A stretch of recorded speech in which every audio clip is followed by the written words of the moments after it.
పహల్గామ్ ఉగ్రదాడికి ప్రతీకారంగా భారత్ నిర్వహించిన ఆపరేషన్ సింధూర్ తర్వాత అణుయుద్ధం జరిగే ముప్పు ఎక్కువగా ఉన్నట్లు పాకిస్తాన్ అంగీకరించింది.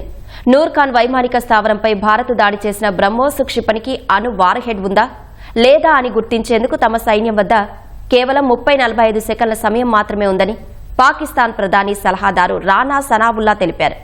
అది చాలా ప్రమాదకరమైన పరిస్థితి అని అన్నారు. అణువార్ హెడ్ను వినియోగించకుండా భారత్ మంచి పని చేసిందని అనటం లేదు, కానీ అదే సమయంలో పాకిస్తాన్ తప్పుగా అర్థం చేసుకుంటే తర్వాత పరిణామాలు అణు యుద్ధానికి దారి తీసేవని సనావుల్లా తెలిపారు. అలాంటి పరిస్థితుల్లో ట్రంప్ జోక్యం చేసుకుని ప్రపంచాన్ని విపత్తు నుంచి కాపాడారని ఆయన అన్నారు. అందుకే పాక్ ప్రధాని షహబాజ్ షరీఫ్ ట్రంప్ పేరును నోబెల్ శాంతి పురస్కారానికి నామినేట్ చేశారని సనావుల్లా చెప్పారు.